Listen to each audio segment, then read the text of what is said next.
പരിശുദ്ധമായ പവിത്രമായ മാസങ്ങളുടെ കൂട്ടത്തിൽ ഒരു മാസത്തിലല്ലേ? അതേ ദുൽഹജ്ജ് മാസത്തിന്റെ തുടക്കത്തിലാ നമ്മളുള്ളത്. ഈ ദുൽഹജ്ജ് മാസം അതേ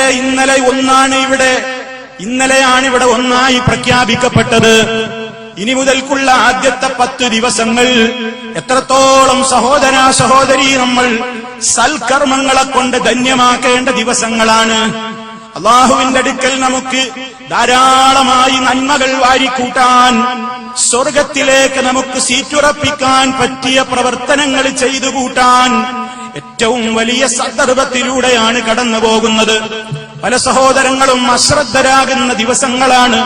റമദാനിൽ പുണ്യമുണ്ടെന്ന് വിശ്വസിക്കുന്ന മുസ്ലിമേ, അതേ നബി സല്ലല്ലാഹു അലൈഹി വസല്ലം പഠിപ്പിച്ചത് തന്നെയാണ്. പരിശുദ്ധ ഖുർആനിന്റെ അടിസ്ഥാനത്തിൽ ദുൽഹജ്ജ് 1 മുതൽ 10 വരെയുള്ള ദിവസങ്ങൾ പ്രത്യേകം പുണ്യമുള്ള ദിവസങ്ങളാണ്. പരിശുദ്ധ ഖുർആനിൽ നമുക്കെല്ലാം സുപരിചിതമായ അധ്യായമല്ലേ സൂറത്തുൽ ഫജ്ർ. അതിന്റെ തുടക്കത്തിലെ റബ്ബ് സുബ്ഹാനഹു പറയുന്നു, വൽ ഫജ്ർ വലയാലിൻ അശ്ർ, 10 രാത്രികളെ തന്നെയാണ് സത്യം.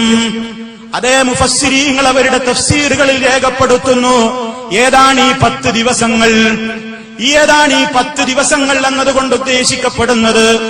അത് ദുൽഹജ്ജ് മാസത്തിലെ ആദ്യത്തെ 10 ദിവസങ്ങളാണെന്നാണ് മഹാനായ ഇബ്നു അബ്ബാസ് റളിയല്ലാഹു അൻഹുമാ അടക്കമുള്ള സ്വഹാബിമാർ നൽകിയ വ്യാഖ്യാനം.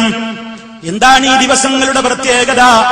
സൽക്കർമ്മങ്ങൾ നമ്മൾ ചെയ്യുമ്പോൾ നബി സല്ലല്ലാഹു അലൈഹി വസല്ലം പറഞ്ഞു, മാ മിൻ അയ്യാമിൻ അഅ്ളമു ഇൻദല്ലാഹ് വലാ ഹബ്ബു ഇലൈഹി ഫീഹിന്നൽ അമലു മിൻ ഹാദിഹിൽ അയ്യാം ഫാക്സിറൂ ഫീഹിന്ന മിന التهليل والتسبيح والتكبير والتحميد. അല്ലാഹുവിന്റെ അടുക്കൽ സൽക്കർമ്മങ്ങൾക്ക് ഏറ്റവും മഹത്വമുള്ള ദിവസങ്ങളാണ്. കർമ്മങ്ങൾ ചെയ്യുന്നവരോട് പടച്ചവന് ഏറ്റവും വലിയ ഹുബ്ബുണ്ടാകുന്ന, ധാരാളം അല്ലാഹു നമ്മളെ സ്നേഹിക്കുന്ന, നാം ചെയ്യുന്ന നല്ല നല്ല കാര്യങ്ങൾക്ക് വർദ്ധിതമായ തോതിൽ പുണ്യം ലഭിക്കുന്ന, മുൻ ദിവസങ്ങളിൽ നമ്മൾ ചെയ്യുന്ന കർമ്മങ്ങളെ അപേക്ഷിച്ച് കൂടുതൽ അല്ലാഹു നമ്മുടെ നന്മയുടെ പട്ടികയിൽ നമുക്ക് പ്രതിഫലം എഴുതി ചേർക്കുന്ന ദിവസങ്ങളാണ് ദുൽഹജ്ജ് മാസത്തിലെ ആദ്യത്തെ 10 ദിവസങ്ങൾ. അത് മുസ്ലിം മനസ്സിലാക്കണം.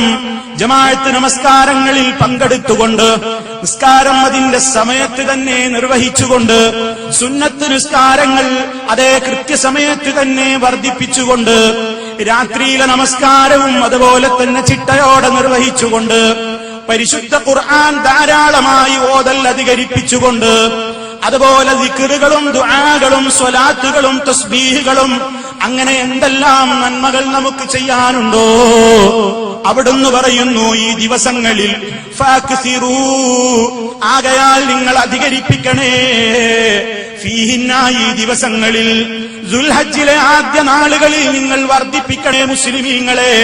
ഇത് സാന്ദർഭികമായി ഞാൻ എന്റെ സഹോദരങ്ങളോട് സൂചിപ്പിക്കുകയാണ്. അശ്രദ്ധമായി തള്ളേണ്ട ദിവസങ്ങളല്ല, പുണ്യപൂർണമായ സമയങ്ങളിലൂടെ, ദിവസങ്ങളിലൂടെയാണ് നാം കടന്നു പോകുന്നത്. അല്ലാഹുവിന്റെ അടുക്കൽ നമുക്ക് സ്വർഗം വേണ്ടേ? പടച്ച റബ്ബിന്റെ അടുക്കൽ നിന്ന് പാപമോചനം വേണ്ടേ?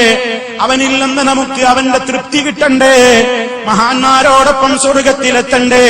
ഫാക്സിറൂ ഫീഹിന്ന, ഈ ദിവസങ്ങളിൽ നിങ്ങൾ വർദ്ധിപ്പിച്ചോളണം. من التهليل والتسبيح والتكبير والتحميد.